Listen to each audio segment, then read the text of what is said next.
Thanks for coming to the Timeline to Application meeting. This is for folks who are applying in 2018 for 2019 matriculation, or just for folks who are eager to be ahead.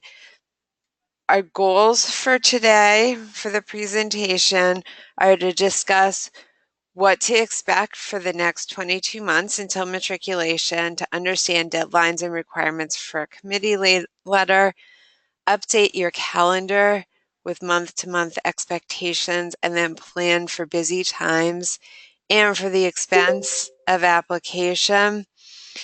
We have a lot of material to go over, and I'll try not to talk too fast, but this is a lot of stuff to learn about, and it's not the most exciting presentation, I'm afraid, but it is all material that you really want to take into account. Definitely save the slides from this presentation and come back to them. Look over them each month and kind of think about, okay, what are some of the tasks that I'm going to need to be thinking about during the month? So we're going to start with October, which is now. What we want to be doing now and thinking about now is some preliminary planning, doing some self-assessment. If you haven't already taken your MCAT or your DAT, doing some preliminary planning for that.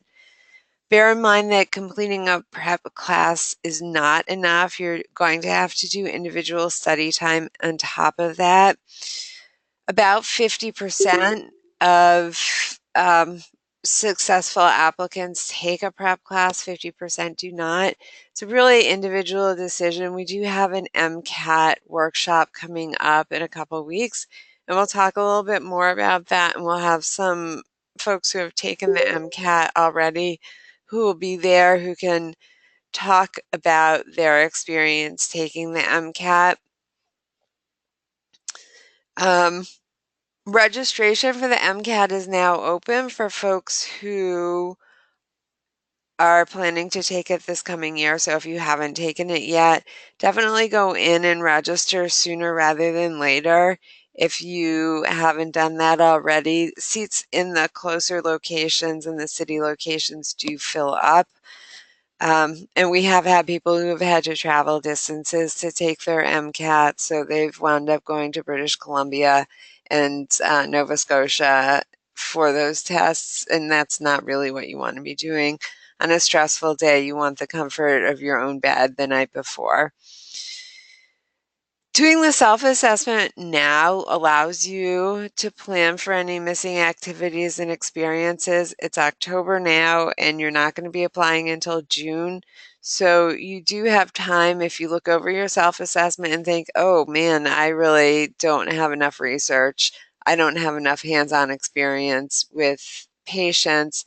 I better do that. It gives you the time to set that up and to really get some experience going forward, whether it's over the holiday break or starting in January. But you don't want to delay on that. Now is really the time that you want to do that careful reflection and thinking about, is there anything that I'm not feeling confident in? And starting to think about, what do I need to do to become confident? You also really want to consider who you will ask for letters and think about, who are your letter writers going to be? Who is your clinician writer? Who will be your faculty letter writers? We do have a workshop also on letter writers and asking for letters and the letter process coming up. You want to go over your finances because it is expensive to apply, and we'll go over that a little bit later in this presentation. Now is a good time to start saving your pennies or dollars, unfortunately. And then we're going to, now is a good time to review your calendar for the next year and a half and kind of make notes to yourself about when things will be busy and when you shouldn't plan to take on extra commitments. November, you really want to do some self-reflection. Start filling out your medical applicant portal account. Don't leave this till the last minute. We do require that you fill everything in the MAP account out before you can request a committee letter interview. So this is particularly important if you're taking your entrance exam in April. everything in the MAP account is due April 15th. If you're taking an April MCAT, the last thing that you're going to want to be doing in April is filling out your MAP account. So make sure to spend some time now, front load that requirement, and get that done sooner rather than later. The information that you put in there will help you with filling out your application. It also helps us with the letter writing. And then it helps you when you go to interviews to talk about your activities and experiences in a way that is going to be of interest to the admissions folks. For folks who are applying to MD programs, remember that we have the Dean from University of Chicago or Director from University of Chicago, Pritzker coming on November 7th, and the Dean from Tufts coming on November 9th. I highly recommend if you can come to both of these to do that. You're going to be choosing the schools that you apply to soon, and there are two ways that you do not want to choose your schools. The first is you don't want to just choose schools based on MCAT, geography, and GPA requirements, because there's a lot more to a school than that. And the second way that you really don't want to choose your schools is the whoever will take me method, because that's not how you want to plan your career, right? So you really want to think about what's unique about each school. How am I a fit for that school? Where am I going to be happy? Where am I going to be comfortable? And by listening to how deans and admissions directors talk about their schools and who they're looking for in their programs, you can kind of get a sense of, okay, this is how these two schools are similar and different. And then you can look at their websites and think about, okay, this is how you sort of translate from website to what the admissions person said. And that will help you with all the other schools that you're kind of thinking about. November, you're going to start brainstorming for your personal statement. You don't want to leave that to the last minute also. We do have a workshop about that in November, and we put it actually before Thanksgiving because you're going to, I know, want to sit around the Thanksgiving table with your family and have a lovely chat over Thanksgiving about what you should be talking about in your personal statement.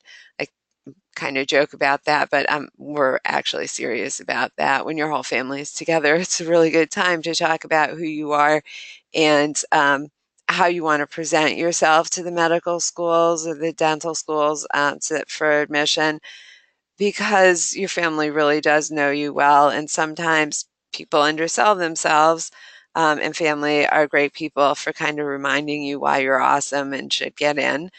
Um,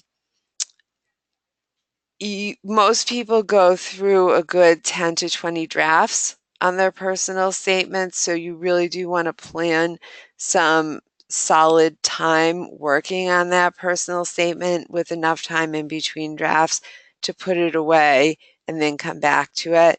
And then the final thing that we recommend doing in November is start creating some organization system for the schools, whether it's Excel spreadsheets, Word documents, some way that you're going to really organize the information about schools and really start doing research on schools and thinking about, okay, what's important to me? What are some programs that the schools have? Yes, what are the GPA, the MCAT, the DAT, GRE entrance, OAT entrance requirements for these programs, but also you're going to think about the curriculum, the class size, the hospitals you'd be training at, the clientele that you would be seeing, special programs that they may have, things that are important to you, research, early clinical experience, student-run clinic. So all of the things that are going to be important to you, you're going to want to start gathering that information and putting it into a really well-organized system. The system that you start now, you're going to come back to repeatedly. So when you fill out your secondaries, you're going to come back to it. When you go on interviews, you're going to come back to it. When you finish your interviews and you want to write notes to yourself, you're going to come back to it. And then when you make final decisions, you're going to come back to it. So think about how you want it organize that information in a way that's going to allow you to add to it, and really importantly, in a way that's going to allow you to access information and not mix up schools, because that's going to be important, and we'll talk about that later. And for accessing information and doing some research on schools, these are some links, and you'll obviously get this via email for starting that search. Unfortunately, some of this information you do have to pay for. It's a nominal fee, and I definitely recommend paying that. For the MD programs, the MSAR is $28 for a year. The dental program guide, I believe, is a pretty similar price range. The DO one actually may be free. It's well worth paying those fees, though, because this information is coming from the accrediting body, so you know it's accurate, and all of the information goes over. All the schools give the exact same information about their programs, so you can see the same information for each school. Now, obviously, you're going to do more research than just those websites, so those are just starting points. Okay, so December, you're really starting to develop your materials. You're completing your map profile. Your self-assessment, you want to be really polishing that up. The self-assessment is due January 31st. Really key, if you're taking the MCAT in January, finish your self-assessment in December. The last thing that you're going to want to do in January when you're studying for your MCAT or your DAT is work on that self-assessment. Remember, it's long. We really tried to put in it everything that the schools are thinking about in an applicant, so you can think about that as well. So I would say, really spend some time on that in December. If you finish it in December and upload it, unfortunately, the system doesn't let us know when you upload it.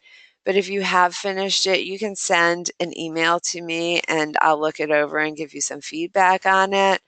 But yeah, it's not due until January 31st. You can put it off until after you've taken your MCAT in January. I don't recommend it. We really look at those self-assessments when we're putting together your committee letters. Obviously, you're going to be spending a lot of time studying for your entrance exam if you haven't already taken it, working on your personal statement.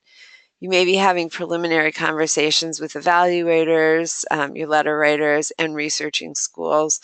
One thing I will say about those conversations with your letter writers, you want to think about your letter writers' schedules when you're talking to them about letters. So, for example, you need 3 faculty letters. You don't want to ask letter writers for a letter during exam week when they're correcting final exams and figuring out your grades. That's a really bad time to ask them for things. So you may think, I'm finished with classes. Excellent. I'll go talk to my letter writers. Not a good time to talk to them because it's their busy time, it's their crunch time. So when they're in a moment when they're feeling stressed, that's not a good time to ask them, can you take on something else? So you do want to be a little bit mindful of their schedule. Don't ask them right before or right after exams. Don't ask them in the first week of classes in January. Other times are fine. So build your schedule a little bit around their schedule when you're thinking about asking. Okay, January comes. The first deadline that we have is January 31st, the completed applicant agreement and self-assessment. The applicant agreement you will complete through Google Docs, and it won't take you very long, but do read it over and make sure you write all of the deadlines down in your calendar. It will list all the deadlines and requirements going forward to qualify for a committee letter, and you'll just agree to them. You don't need to upload anything to MAP. It will populate an Excel spreadsheet and we'll have that information. That is how we know that you're planning to apply. So if you don't fill out the applicant agreement, we don't know that you're planning to apply. So if you fill out the self-assessment and forget to do the applicant agreement, we don't know that you're planning to apply. and you've missed the deadline. So make sure to do the applicant agreement. The self-assessment, you'll download that from Google Docs, save it to your computer, fill it out, save it again, and then upload it to MAP. It is in Adobe.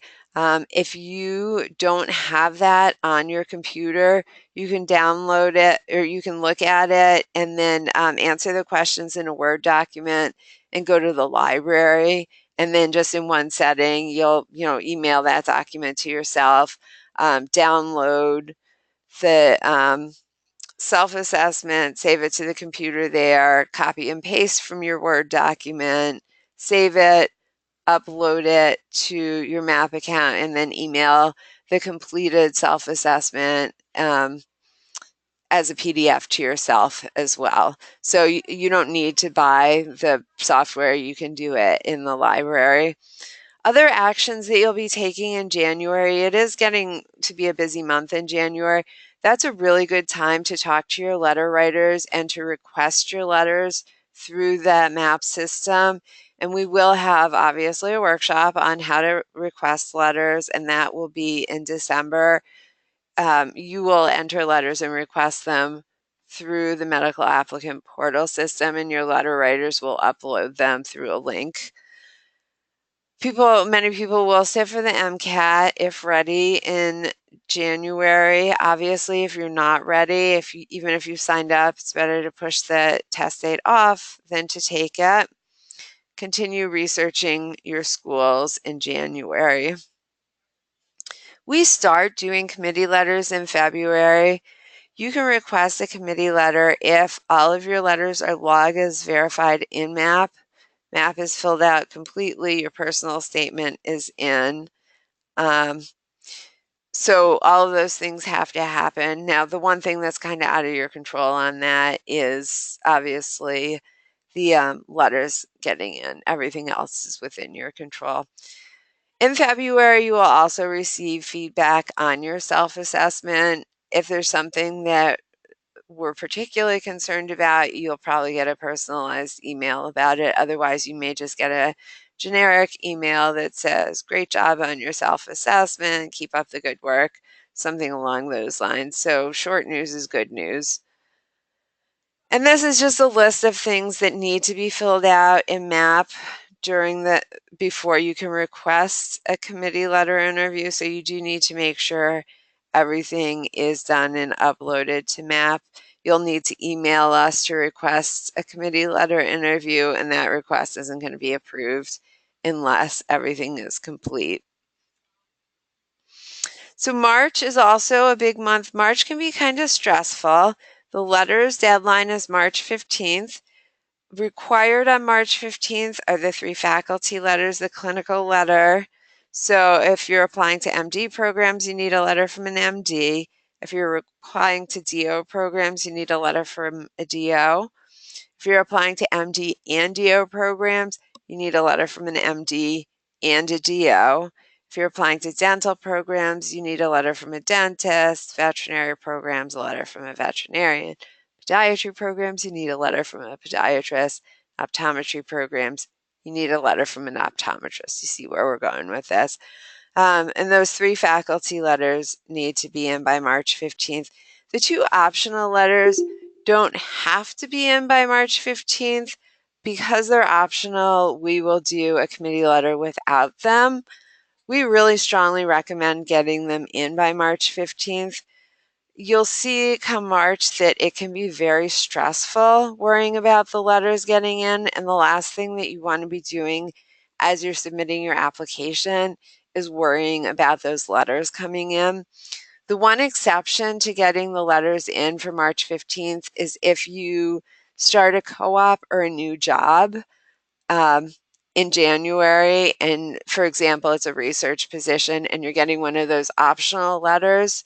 You're planning to get one of those optional letters from the new position. It's really hard to start a new position in January and get a letter for March 15th. So those letters can come in later. You still need the 3 faculty letters and the clinical letter by March 15th. But let's say your new position, you're planning to get a research letter, that can come in, April or May. Otherwise, just try and get those letters in. And obviously, you're going to continue on with all of the other things that you've been doing, particularly ramping up the researching your schools and figuring out where you want to go. And if you haven't taken your entrance exam, really ramping up that as well. The deadline to request the committee letter interview is April 15th. Obviously, all of the other deadlines must have been met. All information in MAP has to be filled out. You'll email us to request an interview, and then once you've been approved, you'll set up a time via MAP, and we'll talk more about that at the letters workshop. Now, April 15th is the last day to set up a committee letter interview or to request one. It is not the only day, so you can request that sooner before April 15th. And we really recommend that you do, especially if you're graduating and you're not sure where you're going to be next year. What we do is we put committee letter interview appointments on our calendar and they start to fill up because people do request them before April 15th. And so if you are graduating and not going to be here, you really want to request that interview sooner rather than later. If you request it, if you wait until April 15th and you have your committee letter, all the slots are filled, and you're not going to be in the Boston area, we can still do a committee letter interview via Skype. Or if you're already out of the Boston area, we do committee letter interviews via Skype all the time, and that's fine. It can be nicer if you're going to be in Boston anyway to just do it in Boston. There is also a little bit of an advantage to doing it earlier because the further along we get, the more interviews we wind up doing in a given day. And it's just better in terms of our memory to be the only person in one day as opposed to being one of 4 people that we do an interview with in one day. So I really want to stress, again, being early with requesting your interview. May 15th is the last day to have your committee letter interview. And again, you'll set that up via your MAP account. May is a time that you're really going to be organizing yourself for early application. So the MD and the DO applications become available in May. You really want to set aside a couple days to input your information, have a final meeting with a pre-health office if you have questions about anything. You'll take your entrance exam probably if you haven't already. Make your final revisions on your personal statement, finalize your schools list. If you don't have your entrance exam score yet, obviously you're not going to be able to have a final list until you have that entrance exam score. Now, with the applications, the MD and DO both open up in the beginning of May, and they'll announce that as we get closer, and they'll announce what day. So sometimes it's May 1st, sometimes it's the 2nd, so they don't necessarily always open it on the 1st. They'll let us know, and I'll let you know when I hear more information. For the DO applications, you can actually submit your application in May. And last year it was, you could submit it on the first day it opened. So it could be submitted right away, but there was no advantage in submitting it right away. The first 2 weeks, the advantage was spending that time being really careful and mindful in filling out your application. Once your application is submitted, you can't change anything. So if you have a typo in it, that typo is just going to be sitting there staring at you through the entire application cycle. So you really want to make sure to fill it out, come back, look at it again, have somebody who's really good at editing and proofreading look it over as well, print it out, carry it around with you for a little while. Have some people who know you look it over and make sure it really represents who you are. And we'll talk about this. Actually, we do have a workshop in filling out your application. So that's something we'll talk about later. For osteopathic applications, you have to specifically send the MCAT to AACOMAS. And again, we'll talk about that later. The secondaries typically are in the AACOMAS application, and I just put some data about costs for the application. So the average number of DO schools that people apply to is about 10. So the cost for that is about $1,200 to apply to 10 DO programs, and it really varies based on school because the secondaries can cost, a different amount of money for different schools. So with the osteopathic medical schools, each of them is a little bit different in their secondary process. A lot of them have the secondaries right in the application, and you can fill them out right when you fill out the primaries. Sometimes they do send it to you. Sometimes for a lot of the schools, those secondary questions are actually posted on the website.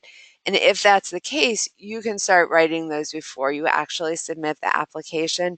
So this pre-writing of secondary questions is something that we're going to talk about even more for MD applicants. But getting started with that is something that's going to be important. So May is going to be a busy time for you guys. You definitely want to put aside some time in May, realizing, okay, I'm going to be working on my application. I'm going to be finishing it up. I'm going to be organizing myself, filling things out. I'm going to be having people proof stuff. I'm going to be doing a lot of writing in May. Now in June, we have a deadline. June 30th is the last day to take the MCAT and receive a committee letter. We don't recommend taking your MCAT in June because you won't get the score back until July, and that makes you a late applicant because they're not going to look at your application until after you have the MCAT. Nevertheless, you can take it then. If you get a really great score on that MCAT, it's possible to still get interviews, and that's something that you can talk to us about. Your goal, though, for June is to submit your application early in June and then move on to the next steps. So your goal is to really submit that application in the first week. So for MD programs, the way that the process works, they make the application available in May and you can fill it out. You can't actually push the submit button until the beginning of June. And again, is it June 1st? Is it June 2nd? They'll announce that later. Sometimes it's one year it was like June 9th. So it can vary a little bit, but it's going to be the beginning of June. Once your application is submitted, there's what's called the verification process.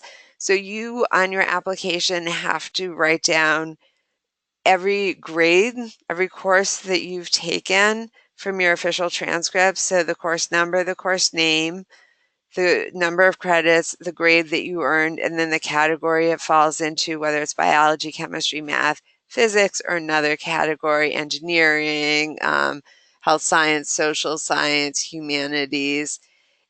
And then somebody at the application service, the AMCAS service, looks at your transcript and your application and verifies to make sure that all of that's correct.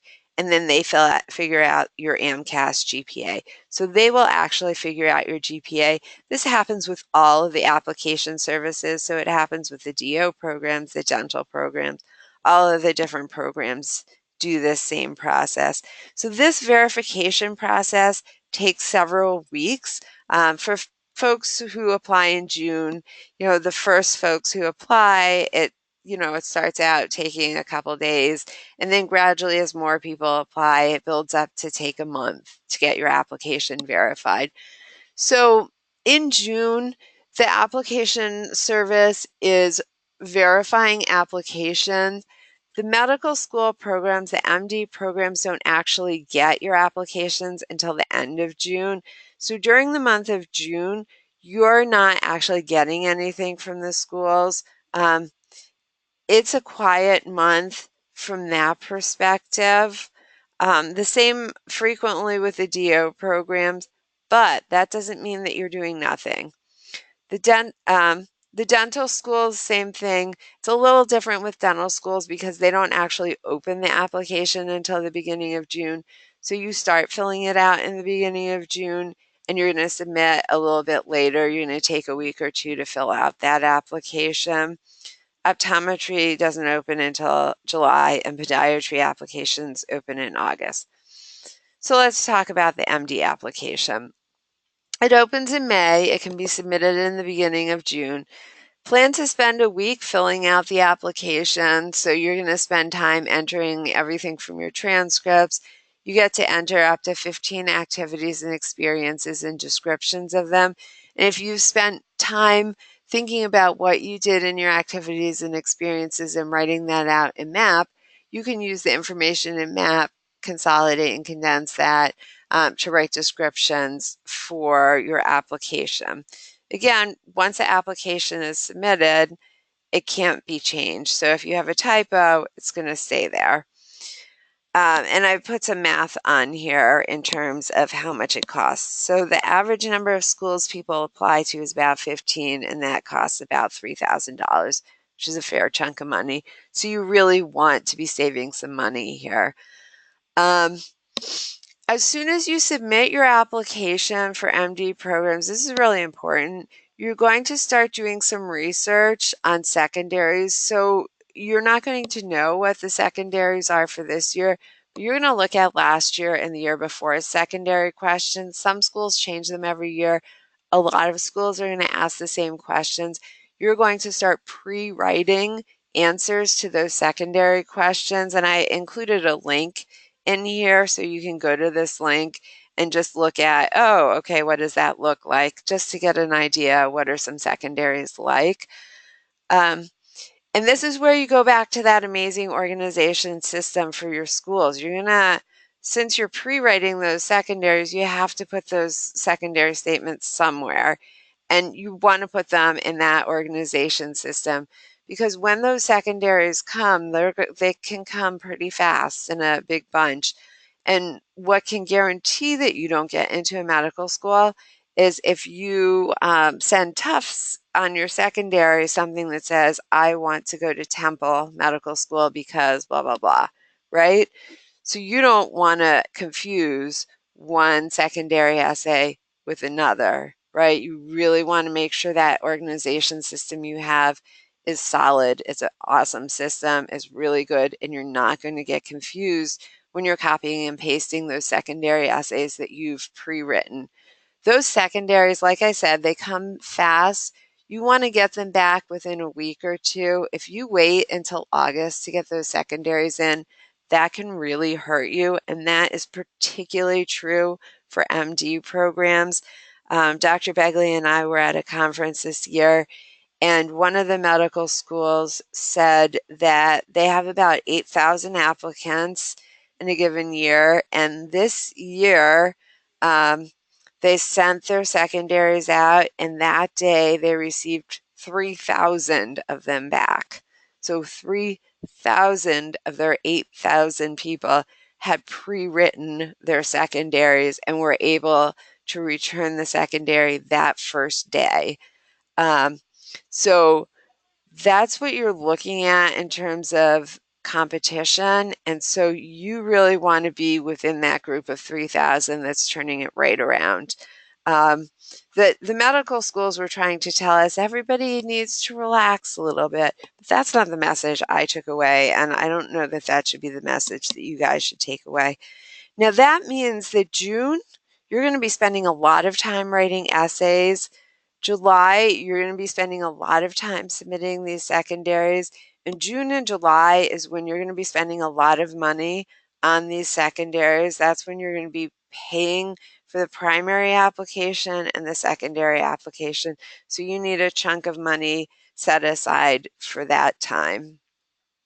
Now, dental school applications, they open in the beginning of June. They can be submitted right away. But again, you want to spend a week filling out that application because once you submit it, you can't change anything. You don't want to have a typo in there.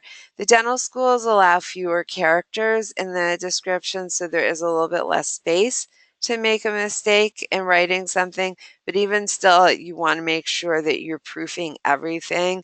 It's better to submit a week later.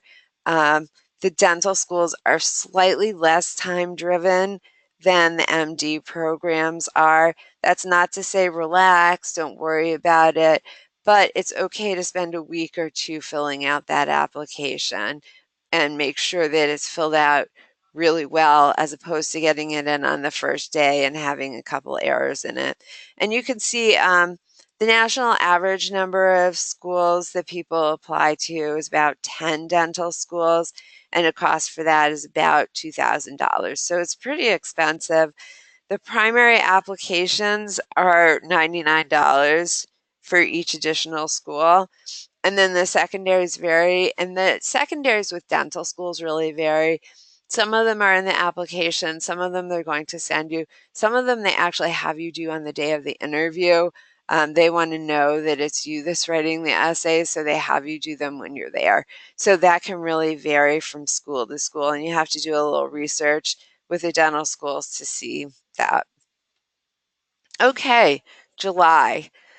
Couple of deadlines for July. July 31st is the last day to take the DAT and receive the committee letter. When you take the DAT, you get your score the day that you take the exam, so you can take it a little later. Again, we really don't recommend taking it July 31st. We recommend taking it sooner so that you can apply in June. July 31st is the last day to submit your application and receive a committee letter, except for podiatry programs, because those programs, the application opens up in August. So obviously you can't submit it in July. For podiatry schools, you need to submit by the end of August. Your goal in July is early completion. Submit everything. Get all your secondaries in within a week or 2 weeks of receipt. Really, by the end of July, you want to have everything in, your primaries, your secondaries. Letters are part of the secondary application, and we'll talk about this in the letters workshop. We really do our best to get all of those letters in by the second week of July.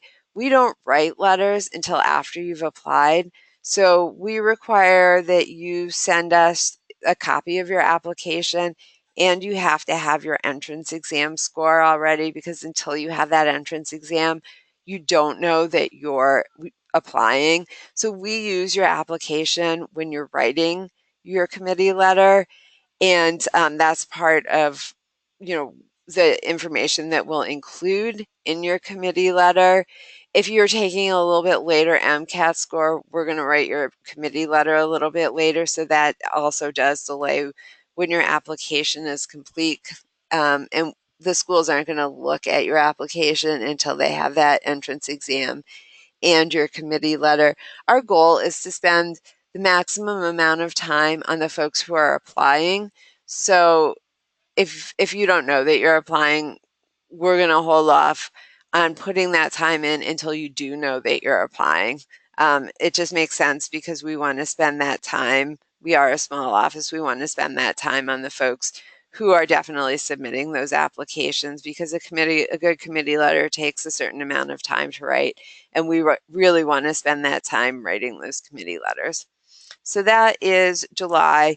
By the end of July, your goal should be to have everything in, preferably to have everything in by the second week of July.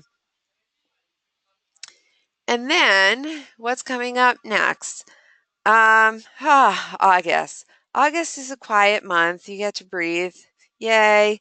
Um, if you're thinking, I know I'm going to need a vacation during this. I know I want to travel a little bit. I want to get away from Boston, away from applications. August is a good time to do it. Make sure though that you have daily access to the internet, because end of July, beginning of August is when those interview invitations start coming out. For DO programs, they may start a little bit earlier, so they may start in the middle of July, having those interview invitations. So you really want to make sure you have daily access to the internet. You can go a lot of places and have access to the internet, it turns out. But you really want to make sure you're going to have that. Check daily. Interview invitations frequently come via email, so you definitely want to check your email. If you get an interview invitation, you want to schedule them promptly and with enthusiasm. This is not the time to play coy. So you're going to get that invitation. You're going to go online and schedule the interview as soon as you possibly can. Be careful about scheduling them too close together because you don't want to underestimate how exhausting it can be to be interviewing. All right. September. September is when interviews start. Um, the interviews so the way that the process works, the interview invitations, they start with a trickle really in the end of July, and then they increase a little bit more in August. The invitations really, you they send out a lot of invitations end of August, beginning of September. They're going to be sending them out through March, though. So those invitations are coming July to March, and we'll go through this as we're going through things. When the interviews occur, there's a small number that occur in August. Then they really start in September. So September is the first month for a big number of interviews, but interviews are going to go through April. So it's a long haul. This is why we have our distance runner as a theme here and our marathon theme. It's a long haul before you may hear. So for some people, they hear early. Some people don't hear until later. And, you don't know what's going to happen. You don't know what your cycle is going to be like. I'm going to say that again in another slide or two, just to reinforce that fact. Interviews do begin in September. Dress is conservative and formal. You really want a suit for that. Black, gray, dark blue. This is not fashion school that you're interviewing for, conservative jewelry. Ladies, there's going to be a tour of the medical schools when you interview. So you're going to do a lot of walking. Make sure that you can walk in the shoes that you're wearing. You may need to buy a new outfit, and that may cost you money. So be planning for that. You definitely need to plan for travel expenses at this point. If you are interviewing in California, you're flying to California to interview. Um, so you have to plan for airfare, you have to plan for hotels, and then you have to plan for getting to and from the airport or train or bus or however you're getting there, and the hotel, and then from the hotel to the interview. Some of the schools have student host programs, so you can stay overnight with a student host, which is a lot less expensive than staying at a hotel. Sometimes you can Uber. Some of the schools, particularly DO schools, can sometimes be in the middle of nowhere and there's no way to get there other than rent a car. So that can be an added expense as well. So you really want to factor in the cost of transportation to and from interviews, the cost of staying somewhere for interviews. You really want to be planning for that. And then also you need to plan off for time off of work and away from classes. Most faculty are pretty understanding. If you're saying, I'm going for a medical school interview, they're going to be pretty understanding about that. Obviously, you're going to have to make up the work. You really want to be communicative with your supervisor at work, and save your vacation days for that time. A lot of the time, they won't give you a ton of choice. Sometimes they'll email you and they'll say, this is when you're interviewing, and they'll give you one day, or they might give you 3 days, but those 3 days might be close together. So you might not have a lot of options in terms of when you interview. And you can call them and say, well, I'm wondering, is it possible to switch this? Sometimes it's possible, sometimes it's not. Sometimes they're like, well, either come on this day or don't come. And you have to sort of schedule things around that. So you do have to do a lot of planning. Waiting is hard. So people think, okay, I finished the entrance exam. Thank heaven that was hard. And then the letters part comes, and they're like, oh my goodness, that was so stressful. It was out of my control. I can't believe how difficult it was. I was so anxious, but my letters got in. thank heavens that's done. It's going to be easy going from now on. And then it's not, because then you're filling out your application and it's so much stuff to do. And then you get that submitted, and then you are like, phew, but then you have the secondaries. And then you get those in and you breathe this sigh of relief. And then what you don't expect happens, and what a lot of people say is the hardest part, is this waiting period, because there's nothing you can do but wait. So you really have to plan for self-care, plan for how am I going to keep myself happy and sane and in a good state of mind during this year when I am waiting. Um, and think about what makes me happy, exercise, you know, yoga, meditation, music, art, whatever it is. Think about what's your thing and plan to do it. This is not the time to drop the thing that keeps you mentally healthy. Um, and then to continue to achieve as usual. September is a time when the first acceptances for DO schools come out. They require a deposit typically in 2 weeks, and their deposits are pretty expensive, up to $1,500 non-refundable. It's a little bit tricky with the DO programs because they will give you the option of hearing back, within a month. Some of them will give you the option of hearing back within a month or waiting a couple of months to hear back. And that's always, you kind of have to balance out the pros and the cons, because if you hear back sooner and that non-refundable deposit is due, that's a lot of money, particularly if you're waiting to hear from other schools. On the other hand, if it's a top choice school, and that means you can cancel another interview that you were going to travel to, it may be worth it to you, to to decide I want to learn sooner. And frankly, it may be better for your mental health also, and you may decide it's worth it. But that is when the first DO schools send acceptances.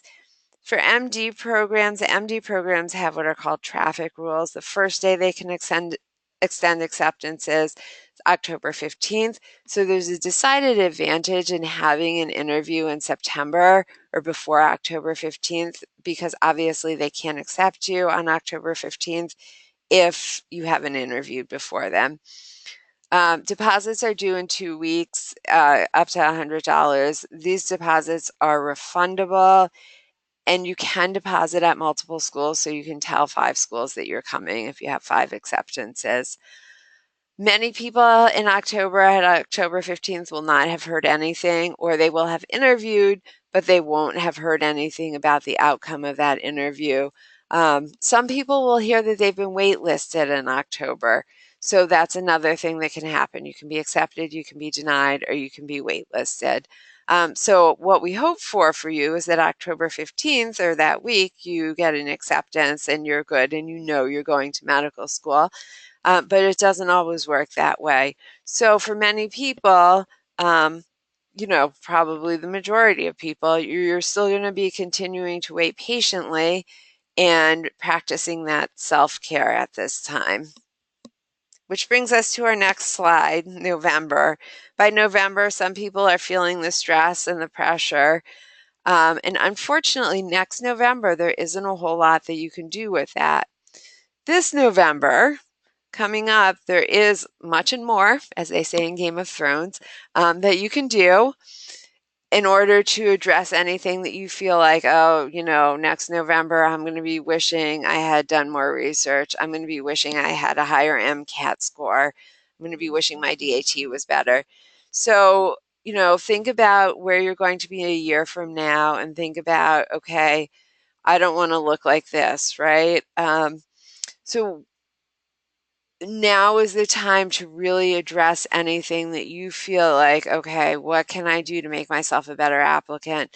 Spend that time in the library studying. I know it's no fun. It's tough when you have to give up your social life to spend it studying for the MCAT, but it's going to be worth it when you get that score and you're happy with it. So really spend that time. Think of it as the first step in your journey to becoming a physician or a dentist, or on your professional journey. Although it's hard, later on you're going to be so happy that you did it.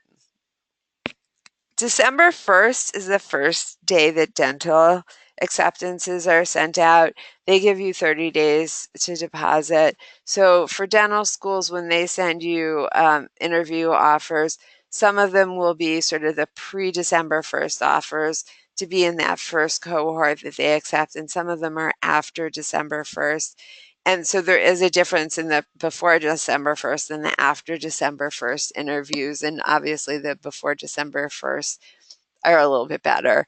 And so that's part of why you want to make sure to get your application in sooner, because you want to be in that pre December 1st. For the dental schools, you can also deposit at multiple schools. Everybody is also going to continue waiting patiently, practicing self-care. There will be people who are accepted, and schools do accept on an ongoing basis. Most of the schools, when you're there at the interview, will tell you this is how we do our acceptance. So some schools don't accept until January. They don't accept anyone. Some schools don't accept until March, for example. So for some schools, they do accept in October. October 15th is a recruiting tool for them. So for them, they want you to get excited about their program. They feel like, well, if we accept these students October 15th, they may get attached to us, and then they may withdraw from other schools and decide not to interview there. They may be telling everybody for months, yeah, I'm going to such and such a school. And then if they get another offer, that other offer may fall lower on their list because they've become attached to the program that they got accepted to in October. Some schools, that's not their process. So if you haven't been accepted October 15th, it may have nothing to do with you, right? It may just be the school's process. Sometimes it's just the person who interviewed you couldn't make a meeting before October 15th. So there's not really rhyme or reason to it, unfortunately, which is why this patient waiting and self-care is unfortunately a big part of the next year. Now, this is what you don't want to look like. January to May. Interview invitations and acceptances continue to be sent out. January to May, you've got to continue waiting, working on that patient self-care. It really is a marathon. You need to pace yourself. You want to be one of these runners who's crossing the finish line. This person looking happy, not this person who's lying down looking sad, right? You want to pace yourself. You want to be thinking about, okay, I need to be taking care of myself. I need to be mindful of the fact that schools are going to run on their own timeline. You need to, on that spreadsheet of schools, write down, okay, when do they send out acceptances so that you're aware of, okay, this is when I could hear back from the schools. So, some schools do send out acceptances later. Some schools send out interview invitations right through March. And we've definitely had students who haven't had any interviews until March who have gotten accepted. And the person who gets an interview in March winds up being a doctor just as much as the person who got that interview in September. So, again, you just don't know how things are going to go, but it can be really stressful if you're that person in March who's still waiting to hear. The best way to make sure you're not that person who's waiting to hear in March is make sure that you're the best applicant you can be, which means doing that thorough self-assessment.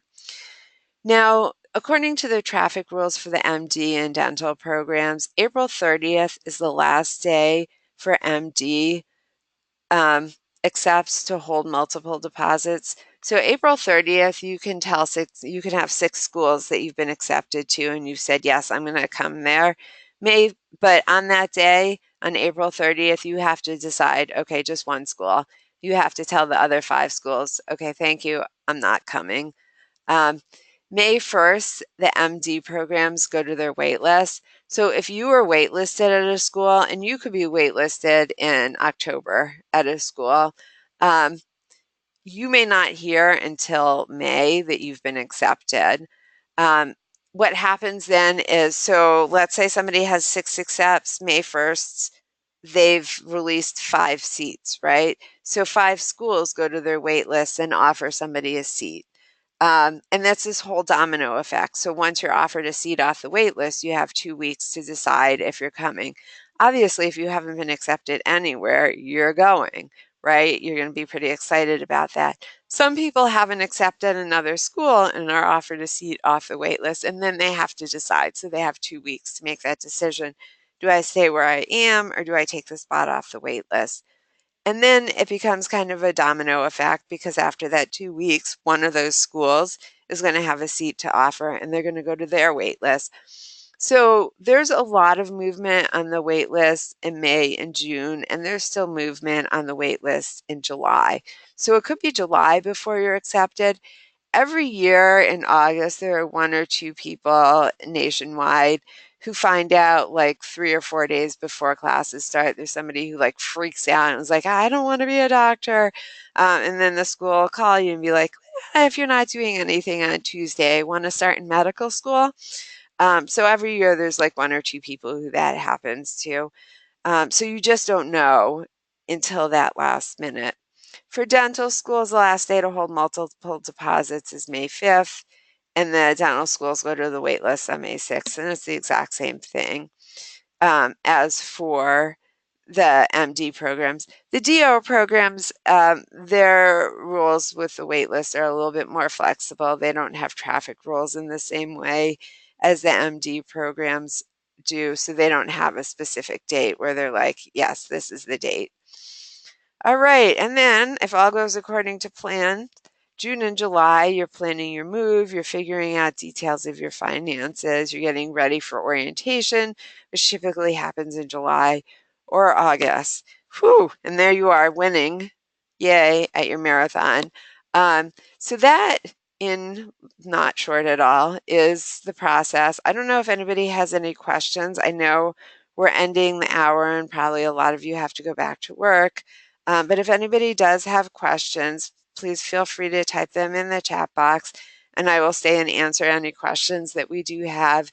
If you do have to go back to work, thank you for coming and for listening. And like I said, I will send out the slides so that you can write this stuff down. And I will also post the presentation in case you need to listen to any parts of it again, or there's anything that you missed, or if you want to look at a particular part during a month. Average acceptance rate for Northeastern applicants. Well, for folks who have good entrance exam scores, strong, good grades, good experiences, strong letters of recommendation, they tend to do very well in the application process. If you don't have those things, then you're not going to be as successful. That's why we really highlight our, doing the self-assessment and making sure that you are ready. Northeastern does have a good reputation, and our students have done very well, but you're not going to do well if you don't have a good MCAT score, for example, or a good DAT score. So you really do want to look at the self-assessment and do a good job thinking about, am I ready to apply right now? Other questions from anyone? Other questions?